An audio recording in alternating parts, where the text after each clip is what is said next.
Easy Tulu ಚಾನೆಲ್ಗೆ ಸ್ವಾಗತ. ಕಳೆದ ಪಾಠದಲ್ಲಿ ನಾವು ತುಳುವಿನಲ್ಲಿ ಆತ್ಮಾರ್ಥಕ ಕ್ರಿಯಾಪದಗಳನ್ನು ಕಲಿತೆವು.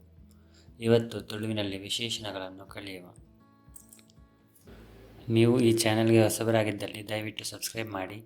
ಹಾಗೆ ಈ ವಿಡಿಯೋ ಇಷ್ಟ ಆದಲ್ಲಿ ದಯವಿಟ್ಟು ಲೈಕ್ ಮತ್ತು ಶೇರ್ ಮಾಡಿರಿ. ಇವತ್ತಿನ ಪಾಠ ಶುರು ಮಾಡೋ ಮೊದಲು ತುಳು ಪರೀಕ್ಷೆ 2 ಇದರ ಸರಿಯಾದ ಉತ್ತರಗಳನ್ನೊಮ್ಮೆ ನೋಡಿ ಬರುವ. ಪ್ರಶ್ನೆ 1. ಆಯೆ ಎಂಬ ಸರ್ವನಾಮ ಬಳಸಿ ಪರು ಎಂಬ ಕ್ರಿಯಾಪದದ ಅನಿಶ್ಚಿತ ಭವಿಷ್ಯತ್ ಕಾಲದ ಕ್ರಿಯಾರಚನೆ ಮಾಡಿರಿ. ಉತ್ತರ ಪರುವೆ. ಪ್ರಶ್ನೆ 2. ಅವಳು ಇಂದು ಬಂದಾಳು ತುಳುವಿಗೆ ಅನುವಾದಿಸಿ. ಉತ್ತರ ಆಲು ಇನಿ ಬರುವಲ್. ಪ್ರಶ್ನೆ 3. ಜನರು ಕೇಳಿಯಾರು ತುಳುವಿಗೆ ಅನುವಾದಿಸಿ. ಉತ್ತರ ಜನಕುಲು ಕೇಣೇರ್. ಪ್ರಶ್ನೆ 4. ಆಯೆ ನಿನಡ ಪಾತೆರೆಯೇ ಕನ್ನಡಕ್ಕೆ ಅನುವಾದಿಸಿ. ಉತ್ತರ ಅವನು ನಿನ್ನೊಂದಿಗೆ ಮಾತನಾಡನು. ಪ್ರಶ್ನೆ 5. ಆಳು ಎಂಬ ಸರ್ವನಾಮ ಬಳಸಿ ಕಾಪು ಎಂಬ ಕ್ರಿಯಾಪದದ ಅನಿಶ್ಚಿತ ಭವಿಷ್ಯತ್ ಕಾಲದ ನಿಷೇಧಾರ್ಥಕ ಕ್ರಿಯಾರಚನೆ ಮಾಡಿರಿ. ಉತ್ತರ ಕಾಪಯಲ್. ಪ್ರಶ್ನೆ 6. ನಾನು ನಿನ್ನನ್ನು ಕರೆದೆನು ತುಳುವಿಗೆ ಅನುವಾದಿಸಿ. ಉತ್ತರ ಯಾನು ನಿನ್ನನ್ನು ಲೆತ್ತೆ. ಪ್ರಶ್ನೆ 7. ಎಂಕುಲು ಇಲ್ಲಡು ಇತ್ತ ಕನ್ನಡಕ್ಕೆ ಅನುವಾದಿಸಿ. ಉತ್ತರ ನಾವು ಮನೆಯಲ್ಲಿ ಇದ್ದೆವು. ಪ್ರಶ್ನೆ 8. ನಾನು ಇಡ್ಲಿ ತಿಂದೆ ತುಳುವಿಗೆ ಅನುವಾದಿಸಿ. ಉತ್ತರ ಯಾನು ಇಡ್ಲಿ ತಿಂಡೆ. ಪ್ರಶ್ನೆ 9. ನಾನು ನಿನ್ನನ್ನು ಕೇಳಲಿಲ್ಲ ತುಳುವಿಗೆ ಅನುವಾದಿಸಿ. ಉತ್ತರ ಯಾನು ನಿನ್ನಡ ಕೇಂಡಿಜೆ. ಪ್ರಶ್ನೆ 10. ನಮನ್ನು ತೂಯಿಚೇರ್ ಕನ್ನಡಕ್ಕೆ ಅನುವಾದಿಸಿ. ಉತ್ತರ ಅವರು ನಮ್ಮನ್ನು ನೋಡಲಿಲ್ಲ. ಪ್ರಶ್ನೆ 11. ನಿಕುಲು ಎಂಬ ಸರ್ವನಾಮ ಬಳಸಿ ನಲಿಪು ಎಂಬ ಕ್ರಿಯಾಪದದ ಸಾಮಾನ್ಯ ಭೂತಕಾಲದ ಕ್ರಿಯಾರಚನೆ ಮಾಡಿರಿ. ಉತ್ತರ ನಲಿತರ್. ಪ್ರಶ್ನೆ 12. ಅವು ಎಂಬ ಸರ್ವನಾಮ ಬಳಸಿ ದೆಪ್ಪು ಎಂಬ ಕ್ರಿಯಾಪದದ ಸಾಮಾನ್ಯ ಭೂತಕಾಲದ ನಿಷೇಧಾರ್ಥಕ ಕ್ರಿಯಾರಚನೆ ಮಾಡಿರಿ. ಉತ್ತರ ದೆತ್ತಿಜಿ. ಪ್ರಶ್ನೆ 13. ಚಹಾ ಕುಡಿದಿರಾ ತುಳುವಿಗೆ ಅನುವಾದಿಸಿ. ಉತ್ತರ ಚಾ ಪರಿಯರ ಅಥವಾ ಚಾ ಪರಿಯರೆ. ಪ್ರಶ್ನೆ 14. ಊಟ ಆಯ್ತಾ ತುಳುವಿಗೆ ಅನುವಾದಿಸಿ.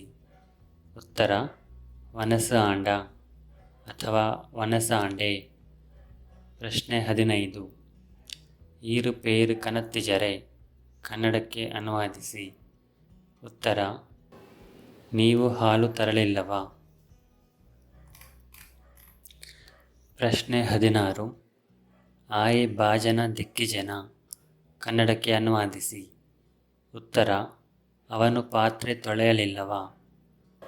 ಪ್ರಶ್ನೆ 17. ಬರೆ ಕಾರಣವಾಚಕ ಕ್ರಿಯಾಪದಕ್ಕೆ ಬದಲಾಯಿಸಿ. ಉತ್ತರ ಬರೆಪ. ಪ್ರಶ್ನೆ 18. ಉಂತು ಕಾರಣವಾಚಕ ಕ್ರಿಯಾಪದಕ್ಕೆ ಬದಲಾಯಿಸಿ. ಉತ್ತರ ಉಂತ. ಪ್ರಶ್ನೆ 19. ನಿಕ್ಕೊಂಜಿ ಕಾಕಜಿ ಕಡಪುಡಿಯೇ ಕನ್ನಡಕ್ಕೆ ಅನುವಾದಿಸಿ. ಉತ್ತರ ನಿನಗೊಂದು ಪತ್ರ ಕಳುಹಿಸಿದೆ. ಪ್ರಶ್ನೆ 20. ನಾನು ಅದನ್ನು ಬೇಗ ಮುಗಿಸುತ್ತೇನೆ ತುಳುವಿಗೆ ಅನುವಾದಿಸಿ. ಉತ್ತರ ಯಾನು ಅವೆನು ಬೇಗ ಮುಗಿಪುವೆ. ಪ್ರಶ್ನೆ 21. ಅವನು ಎಲ್ಲರನ್ನೂ ನಗಿಸುತ್ತಾನೆ ತುಳುವಿಗೆ ಅನುವಾದಿಸಿ. ಉತ್ತರ ಆಯೆ ಮಾತೆರೆಲ್ಲ ತೆಲಿಪಾವೆ. ಪ್ರಶ್ನೆ 22. ಆಯೆ ಮರನು ಕಟ್ಪಾಯೆ ಕನ್ನಡಕ್ಕೆ ಅನುವಾದಿಸಿ. ಉತ್ತರ ಅವನು ಮರವನ್ನು ಕಡಿಸಿದನು. ಪ್ರಶ್ನೆ 23. ಲಕ್ ಲಕ್ ಆತ್ಮಾರ್ಥಕ ಕ್ರಿಯಾಪದಕ್ಕೆ ಬದಲಾಯಿಸಿ. ಉತ್ತರ ಲಕ್ಕಣು. ಪ್ರಶ್ನೆ 24. ಅವನು ತನ್ನ ಕೆಲಸವನ್ನು ಮಾಡಿಕೊಂಡನು. ತುಳುವಿಗೆ ಅನುವಾದಿಸಿ. ಉತ್ತರ: ಆಯೆ ತನ್ನ ಬೇಲೆ ಮಲ್ತೊಂಡೆ. ಪ್ರಶ್ನೆ 25. ಕಲ್ಪು ಆತ್ಮಾರ್ಥಕ ಕ್ರಿಯಾಪದಕ್ಕೆ ಬದಲಾಯಿಸಿ. ಉತ್ತರ: ಕಲ್ತಣು. ಸರಿ, ನೀವು 25ರಲ್ಲಿ 25 ಅಂಕಗಳನ್ನು ಪಡೆದಿದ್ದೀರೆಂದು ಭಾವಿಸುತ್ತೇನೆ. ಈಗ ಇಂದಿನ ಪಾಠಕ್ಕೆ ಹಿಂತಿರುಗುವ. ಇಲ್ಲಿವರೆಗೆ ನಾವು ತುಳುವಿನಲ್ಲಿ ಸಾಮಾನ್ಯ ವರ್ತಮಾನ ಕಾಲ, ಭವಿಷ್ಯತ್ ಕಾಲ ಮತ್ತು ಸಾಮಾನ್ಯ ಭೂತಕಾಲವನ್ನು ಕಲಿತಿದ್ದೇವೆ. ಇನ್ನು ಉಳಿದ ಕಾಲಗಳನ್ನು ಕಲಿಯುವ ಮೊದಲು ತುಳುವಿನಲ್ಲಿ ಕೆಲ ವಿಶೇಷಣಗಳನ್ನು ಕಲಿಯುವ. ವಿಶೇಷಣಗಳು ಸಾಮಾನ್ಯವಾಗಿ ನಾಮಪದಗಳು ಅಥವಾ ಸರ್ವನಾಮಗಳ ಗುಣ, ಪರಿಮಾಣ, ಗಾತ್ರ, ಆಕಾರ, ವಯಸ್ಸು, ಬಣ್ಣ ಮತ್ತು ವಸ್ತುಗಳ ಬಗ್ಗೆ ಹೇಳುತ್ತದೆ. ಈಗ ತುಳುವಿನಲ್ಲಿ ಕೆಲವು ವಿಶೇಷಣಗಳನ್ನು ಕಲಿಯುವ. ಎಡ್ಡೆ ಅಂದರೆ ಒಳ್ಳೆ. ಪೊರ್ಲು ಅಥವಾ ಶೋಕು ಅಂದರೆ ಚಂದ. ನಿರ್ಮಲ ಅಥವಾ ಶುದ್ಧ ಅಂದರೆ ಸ್ವಚ್ಛ ಅಥವಾ ಶುದ್ಧ. ತಪ್ಪು ಅಂದರೆ ಕನ್ನಡದಲ್ಲಿ ಕೂಡ ತಪ್ಪು. ಪಿರಿಯ ಅಂದರೆ ದುಬಾರಿ. ಹಗ್ಗ, ತುಟ್ಟಿ. ಗಟ್ಟಿ ಅಂದರೆ ಕನ್ನಡದಲ್ಲಿ ಕೂಡ ಗಟ್ಟಿ. ಮೆತ್ತನೆ, ಮೃದು. ದುನ್ನ, ಭಾರ. ಪೂಂತೆ, ಹಗುರ. ಬೆಚ್ಚ, ಬಿಸಿ. ಚೌಲಿ, ತಣ್ಣಗಿನ. ಈ ವಿಶೇಷಣಗಳು ನಾಮಪದಗಳ ಗುಣವನ್ನು ತಿಳಿಸಲು ಉಪಯೋಗಿಸಲ್ಪಡುತ್ತವೆ. ಮಸ್ತ್ ತುಂಬ. ದಿಂಜ ಅಥವಾ ಜಾಸ್ತಿ. ತುಂಬ ಅಥವಾ ಜಾಸ್ತಿ. ವಂತೆ ಅಥವಾ ಚೂರು ಅಂದರೆ ಸ್ವಲ್ಪ. ಇಡಿ ಅಂದರೆ ಕನ್ನಡದಲ್ಲಿ ಕೂಡ ಇಡಿ. ಮಾತ ಅಥವಾ ಪೂರ ಅಂದರೆ ಎಲ್ಲ. ಕೆಲವು ಅಂದರೆ ಕೆಲವು. ಪಾಕ ಅಂದರೆ ಹಲವು. ಅರ್ಧ ಅಂದರೆ ಅರ್ಧ. ಕಾಲು ಅಂದರೆ ಕಾಲು. ಮುಕ್ಕಾಲು ಅಂದರೆ ಮುಕ್ಕಾಲು. ಪತ್ತು ಅಂದರೆ 10 ಮತ್ತು ಇತರ ಸಂಖ್ಯೆಗಳನ್ನು ಕೂಡ ವಿಶೇಷಣಗಳಾಗಿ ಉಪಯೋಗಿಸಬಹುದು. ಈ ವಿಶೇಷಣಗಳು ನಾಮಪದಗಳ ಪರಿಮಾಣವನ್ನು ತಿಳಿಸಲು ಉಪಯೋಗಿಸಲ್ಪಡುತ್ತದೆ.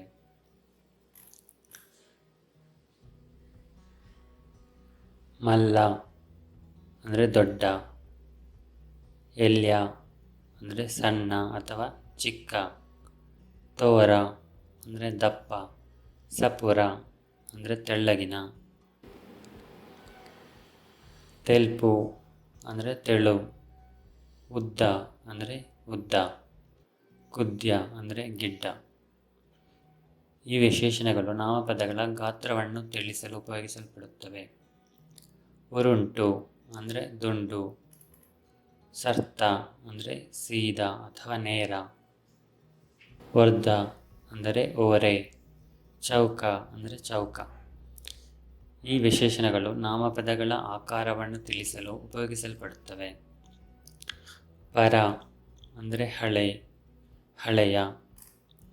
ಹೊಸ ಅಂದರೆ ಹೊಸ. ಬುಲೆತ್ತು ಅಂದರೆ ಬೆಳೆದ. ಲತ್ತು ಅಂದರೆ ಎಳತ್ತು.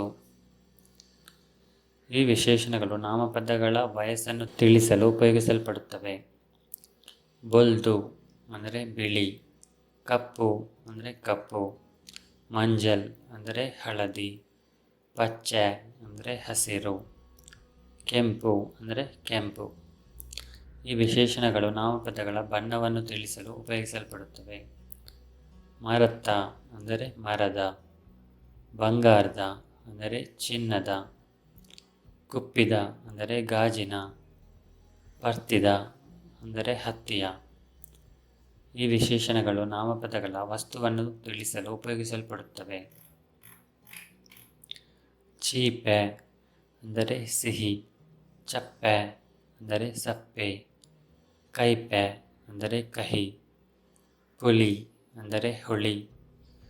ಈ ವಿಶೇಷಣಗಳು ನಾಮಪದಗಳ ರುಚಿಯನ್ನು ತಿಳಿಸಲು ಉಪಯೋಗಿಸಲ್ಪಡುತ್ತವೆ. ಇವಿಷ್ಟೇ ಅಲ್ಲ, ತುಳುವಿನಲ್ಲಿ ಇನ್ನಷ್ಟು ಬಹಳ ವಿಶೇಷಣಗಳಿವೆ. ಅವುಗಳನ್ನೆಲ್ಲ ಇನ್ನೊಂದು ವಿಡಿಯೋದಲ್ಲಿ ನಾವು ಕಲಿಯುವ. ಈಗ ನಾವು ಕೆಲವು ವಿಶೇಷಣಗಳನ್ನು ಉಪಯೋಗಿಸಿದ ವಾಕ್ಯಗಳನ್ನು ನೋಡುವ. ಆಯೆ ಎಡ್ಡೆ ನರಮಾನಿ ಅಂದರೆ ಅವನು ಒಳ್ಳೆಯ ಮನುಷ್ಯ. ಆಯೆ ಮಸ್ತ್ ಎಡ್ಡೆ ನರಮಾನಿ ಅವನು ತುಂಬ ಒಳ್ಳೆಯ ಮನುಷ್ಯ.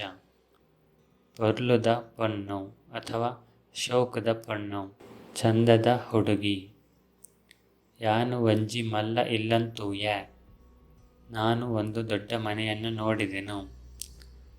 ಪರ್ಬಗು ಮಾತೆಲ್ಲ ಹೊಸ ಕುಂಟು ಪಾಡುವೆರ್ ಹಬ್ಬಕ್ಕೆ ಎಲ್ಲರೂ ಹೊಸ ಬಟ್ಟೆ ಉಡುತ್ತಾರೆ. ಆಯೆ ಎನ್ನ ಪರದೋಸ್ತಿ ಅವನು ನನ್ನ ಹಳೆಯ ಸ್ನೇಹಿತ. ಆಯೆ ಬೊಲ್ದು ಅಂಗಿ ಪಾಡುವೆ ಅವನು ಬಿಳಿಯ ಅಂಗಿ ಹಾಕುತ್ತಾನೆ. ಎನ್ನ ಇಲ್ಲಡು 7 ಕೋಣೆ ಉಂಡು ನನ್ನ ಮನೆಯಲ್ಲಿ 7 ಕೋಣೆಗಳಿವೆ. ಪಾಕ ಜನ ಸೇರಿಯೇರ್ ಹಲವು ಜನ ಸೇರಿದರು. ಒಂಜಿ ಶೋಕದ ಎಲ್ಯ ಇಲ್ಲು ಒಂದು ಸುಂದರವಾದ ಸಣ್ಣ ಮನೆ. ಕಪ್ಪು ನಾಯಿ ಕೊರೆತಂಡು ಕಪ್ಪು ನಾಯಿ ಬೊಗಳಿತು. 100 ಜನ ಇತ್ತೇರ್ 100 ಜನ ಇದ್ದರು. ಯಾನು ಬೆಚ್ಚ ನೀರು ಪರಿಯ ನಾನು ಬಿಸಿ ನೀರು ಕುಡಿದೆನು. ಆಯೆ ಒಂಜಿ ಹೊಸ ಅಂಗಿ ದೆತ್ತೊಂಡೆ ಅವನು ಒಂದು ಹೊಸ ಅಂಗಿ ತೆಗೆದುಕೊಂಡನು. 6 ಚೀಪೆ ಚಹಾ ಪರ್ಪುಜೇರ್ ಅವರು ಸಿಹಿಯಾದ ಚಹಾ ಕುಡಿಯುವುದಿಲ್ಲ. ವಿಶೇಷಣಗಳನ್ನು ನಾಮಪದ ಮತ್ತು ಕ್ರಿಯಾಪದಗಳಿಂದಲೂ ರಚಿಸಬಹುದು. ಅವುಗಳನ್ನು ಸಂಬಂಧ ವಿಭಕ್ತಿಯಲ್ಲಿ ಉಪಯೋಗಿಸಲಾಗುತ್ತದೆ. ನಾಮಪದಗಳಿಂದ ರೂಪುಗೊಂಡ ಕೆಲವು ವಿಶೇಷಣಗಳು. ಮರತ್ತ ಅಂದರೆ ಮರದ. ದೂರದ ಅಂದರೆ ದೂರದ. ಕೈತಲ್ದ ಅಥವಾ ಮುಟ್ಟದ ಅಂದರೆ ಹತ್ತಿರದ. ಸುಖತ್ತ ಅಂದರೆ ಸುಖದ ಅಥವಾ ಸಂತೋಷದ. ದುಃಖದ ಅಂದರೆ ದುಃಖದ. ಬೇನೆದ ಅಂದರೆ ನೋವಿನ. ಭಂಗದ ಅಂದರೆ ಕಷ್ಟದ. ಸುಲಭದ ಅಂದರೆ ಸುಲಭದ. ಬುದ್ಧಿದ ಅಂದರೆ ಬುದ್ಧಿಯ. ಕೊಂಡಾಟದ ಅಂದರೆ ಮುದ್ದಿನ. ಈಗ ಕೆಲವು ವಾಕ್ಯಗಳನ್ನು ನೋಡುವ. ಮರತ್ತ ಇಲ್ಲು ಮರದ ಮನೆ. ದೂರದ ಊರು ದೂರದ ಊರು. ಸುಖತ್ತ ಬದುಕು ಸಂತೋಷದ ಬದುಕು. ಸುಲಭದ ಬೇಲೆ ಸುಲಭದ ಕೆಲಸ. ಕೊಂಡಾಟದ ಬಾಲೆ ಮುದ್ದಿನ ಮಗು. ಶೋಕದ ನಾಯಿದ ಕಿನ್ನಿ ಚಂದದ ನಾಯಿ ಮರಿ. ಬುದ್ಧಿದ ನಾಯಿ ಬುದ್ಧಿಯ ನಾಯಿ. ಬಂಗಾರದ ಉಂಗಿಲ ಚಿನ್ನದ ಉಂಗುರ. ಕುಪ್ಪಿದ ಕಾಜಿಲು ಗಾಜಿನ ಬಳೆಗಳು. ಕ್ರಿಯಾಪದಗಳಿಂದ ಹೇಗೆ ವಿಶೇಷಣಗಳನ್ನು ರಚಿಸುವುದು ಅಂತ ಮುಂದಿನ ಪಾಠದಲ್ಲಿ ಕಲಿಯುವ. ಈಗ 2 ನಾಮಪದಗಳ ನಡುವೆ ಹೋಲಿಕೆ ಮಾಡಲು ವಿಶೇಷಣಗಳನ್ನು ಹೇಗೆ ಉಪಯೋಗಿಸುವುದು ಅಂತ ನೋಡುವ. ಉದಾಹರಣೆಗಳು. ರಾಮೆ ಧೂಮೆರ್ದ್ ಮಲ್ಲ ರಾಮನು ಧೂಮನಿಗಿಂತ ದೊಡ್ಡವನು. ಕನ್ನಡದಲ್ಲಿ 2 ನಾಮಪದಗಳ ನಡುವೆ ಹೋಲಿಕೆ ಮಾಡಲು ಕಿಂತ ಅಥವಾ ಗಿಂತ ಪ್ರತ್ಯಯವನ್ನು ಉಪಯೋಗಿಸುತ್ತಾರೆ. ತುಳುವಿನಲ್ಲಿ ಇಂತಹ ಯಾವುದೇ ಪ್ರತ್ಯಯವಿಲ್ಲ. ಬದಲಿಗೆ ಕರ್ಣ ವಿಭಕ್ತಿಯನ್ನು ಉಪಯೋಗಿಸಬೇಕು. ಮೊಲೆರ್ದ್ ಆಲು ಪೊರ್ಲು ಇವಳಿಗಿಂತ ಅವಳು ಚಂದ. ಕುಡ್ಲ ಉಡುಪಿರ್ದು ಮುಟ್ಟ ಮಂಗಳೂರು ಉಡುಪಿಗಿಂತ ಹತ್ತಿರ. ಇಂಬೆ ಮಾತೆರೆರ್ದ್ಲ ಬುದ್ಧಿವಂತೆ ಇವನು ಎಲ್ಲರಿಗಿಂತ ಬುದ್ಧಿವಂತ. ಎನರ್ದು ಈ ಉದ್ದ ನನಗಿಂತ ನೀನು ಉದ್ದವಾಗಿದ್ದೀಯಾ. ಆಯೆ ನಿನರ್ದು ತೋರ ಅವನು ನಿನಗಿಂತ ದಪ್ಪಗಿದ್ದಾನೆ. ಯಾನ ನಿನರ್ದು ಸಪುರ ನಾನು ನಿನಗಿಂತ ತೆಳ್ಳಗಿದ್ದೇನೆ. ಲಿಂಗ ಅಥವಾ ವಚನವನ್ನು ಸೂಚಿಸಲು ಕೆಲ ವಿಶೇಷಣಗಳನ್ನು ಸರ್ವನಾಮಗಳೊಂದಿಗೆ ಬಳಸಬಹುದು. ಉದಾಹರಣೆಗೆ ಮಲ್ಲ ಅಂದರೆ ದೊಡ್ಡ. ಮಲ್ಲ ಪ್ಲಸ್ ಆಯೆ ಮಲ್ಲಾಯೆ ಅಂದರೆ ದೊಡ್ಡವನು. ಮಲ್ಲ ಪ್ಲಸ್ ಆಲು ಮಲ್ಲಾಲು ಅಂದರೆ ದೊಡ್ಡವಳು. ಮಲ್ಲ ಪ್ಲಸ್ ಔ ಮಲ್ಲವ್ ಅಂದರೆ ದೊಡ್ಡದು. ಮಲ್ಲ ಪ್ಲಸ್ ಆರು ಮಲ್ಲಾರು ಅಂದರೆ ದೊಡ್ಡವರು. ಗೌರವ ಸೂಚಕ. ಮಲ್ಲ ಪ್ಲಸ್ ಅಕುಲು ಮಲ್ಲಕುಲು ಅಂದರೆ ದೊಡ್ಡವರು ಬಹುವಚನ. ತೋರ ಅಂದರೆ ದಪ್ಪ. ತೋರದ ಪ್ಲಸ್ ಆಯೆ ತೋರದಾಯೆ ದಪ್ಪಗಿರುವವನು. ತೋರದ ಪ್ಲಸ್ ಆಲು ತೋರದಾಳು ದಪ್ಪಗಿರುವವಳು. ತೋರದ ಪ್ಲಸ್ ಔ ತೋರದವು ದಪ್ಪಗಿರುವುದು. ತೋರದ ಪ್ಲಸ್ ಆರು ತೋರದಾರು ದಪ್ಪಗಿರುವವರು ಗೌರವ ಸೂಚಕ. ತೋರದ ಪ್ಲಸ್ ಅಕುಲು ತೋರದಕುಲು ದಪ್ಪಗಿರುವವರು ಬಹುವಚನ. ಕೈತಲ್ ಅಂದರೆ ಹತ್ತಿರ. ಕೈತಲ್ದಾಯೆ ಅಂದರೆ ಹತ್ತಿರದವನು. ಕೈತಲ್ದಾಲು ಅಂದರೆ ಹತ್ತಿರದವಳು. ಕೈತಲ್ದವ್ ಅಂದರೆ ಹತ್ತಿರದ್ದು. ಕೈತಲ್ದಾರು ಅಂದರೆ ಹತ್ತಿರದವರು ಗೌರವ ಸೂಚಕ. ಕೈತಲ್ದಕುಲು ಅಂದರೆ ಹತ್ತಿರದವರು ಬಹುವಚನ. ಪೊರ್ಲು ಅಂದರೆ ಚಂದ. ಪೊರ್ಲುದಾಯೆ ಚಂದದವನು. ಪೊರ್ಲುದಾಳು ಚಂದದವಳು. ಪೊರ್ಲುದವ್ ಚಂದದ್ದು. ಪೊರ್ಲುದಾರು ಚಂದದವರು ಗೌರವ ಸೂಚಕ. ಪೊರ್ಲುದಕುಲು ಚಂದದವರು ಬಹುವಚನ. ಕಾಸು ಅಂದರೆ ದುಡ್ಡು. ಕಾಸುದಾಯೆ ಅಂದರೆ ದುಡ್ಡಿರುವವನು. ಕಾಸುದಾಲು ಅಂದರೆ ದುಡ್ಡಿರುವವಳು. ಕಾಸುದಾರು ಅಂದರೆ ದುಡ್ಡಿರುವವರು ಗೌರವ ಸೂಚಕ. ಕಾಸುದಕುಲು ಅಂದರೆ ದುಡ್ಡಿರುವವರು ಬಹುವಚನ. ಹಾಗೆ ಕೆಲವು ವಿಶೇಷಣಗಳಿಗೆ ಪ್ರತ್ಯಯಗಳನ್ನು ಸೇರಿಸಿ ಅವುಗಳನ್ನು ನಾಮಪದಗಳಾಗಿ ಉಪಯೋಗಿಸಬಹುದು. ಉದಾಹರಣೆಗೆ ಹೊಸ ಅಂದರೆ ಹೊಸ. ಹೊಸ ಪ್ಲಸ್ ತು ಹೊಸತ್ತು ಅಂದರೆ ಹೊಸತ್ತು. ಹೊಸ ಪ್ಲಸ್ ಬೆ ಹೊಸಬೆ ಅಂದರೆ ಹೊಸಬ. ಹೊಸ ಪ್ಲಸ್ ಬೆದಿ ಹೊಸಬೆದಿ ಅಂದರೆ ಹೊಸಬಳು. ಹೊಸ ಪ್ಲಸ್ ಬೆರ್ ಹೊಸಬೆರ್ ಅಂದರೆ ಹೊಸಬರು. ಪರ ಅಂದರೆ ಹಳೆ. ಪರತ್ತು ಅಂದರೆ ಹಳತು. ಪರಬೆ ಅಂದರೆ ಹಳಬ ಅಥವಾ ಮುದುಕ. ಪರಬೆದಿ ಅಥವಾ ಪರಬು ಅಂದರೆ ಹಳಬಳು ಅಥವಾ ಮುದುಕಿ. ಪರಬೆರ್ ಅಂದರೆ ಹಳಬರು ಅಥವಾ ಮುದುಕರು. ಬುದ್ಧಿ ಅಂದರೆ ಬುದ್ಧಿ. ಬುದ್ಧಿವಂತೆ ಅಂದರೆ ಬುದ್ಧಿವಂತನು. ಬುದ್ಧಿವಂತೆದಿ ಅಂದರೆ ಬುದ್ಧಿವಂತೆ ಅಥವಾ ಬುದ್ಧಿವಂತಳು. ಬುದ್ಧಿವಂತೆರ್ ಅಂದರೆ ಬುದ್ಧಿವಂತರು. ಜವನೆ ಅಂದರೆ ಯುವಕ. ಜವಂತಿ ಅಂದರೆ ಯುವತಿ. ಜವನೆರ್ ಅಂದರೆ ಯುವಕರು. ಜವನಾದಿಗೆ ಅಂದರೆ ಯೌವನ. ತುಳುವೆ ಅಂದರೆ ತುಳುವನು. ತುಳುವೆದಿ ಅಂದರೆ ತುಳುವಳು. ತುಳುವೆರ್ ಅಂದರೆ ತುಳುವರು. ಬಡವೆ ಅಂದರೆ ಬಡವನು. ಬಡವಿದಿ ಅಂದರೆ ಬಡವಳು. ಬಡವೆರ್ ಅಂದರೆ ಬಡವರು. ಬಡಪತ್ತು ಅಂದರೆ ಬಡತನ. ಸಿರಿವಂತೆ ಅಂದರೆ ಸಿರಿವಂತನು. ಸಿರಿವಂತೆದಿ ಅಂದರೆ ಸಿರಿವಂತೆ ಅಥವಾ ಸಿರಿವಂತಳು. ಸಿರಿವಂತೆರ್ ಅಂದರೆ ಸಿರಿವಂತರು. ಸರಿ, ಇವತ್ತಿಗೆ ಇಷ್ಟು ಸಾಕು. ಇನ್ನು ಮುಂದಿನ ವಿಡಿಯೋದಲ್ಲಿ ನಾವು ಪರಿಪೂರ್ಣ ವರ್ತಮಾನ ಕಾಲವನ್ನು ಕಲಿಯುವ. ಧನ್ಯವಾದಗಳು.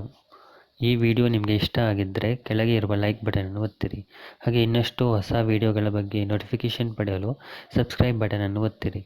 ಬೇರೆ ಏನಾದರೂ ಸಲಹೆಗಳಿದ್ದರೆ ಕಮೆಂಟ್ ಮಾಡಿರಿ. ಮುಂದಿನ ವಿಡಿಯೋದಲ್ಲಿ ಭೇಟಿಯಾಗೋಣ. ಬಾಯ್.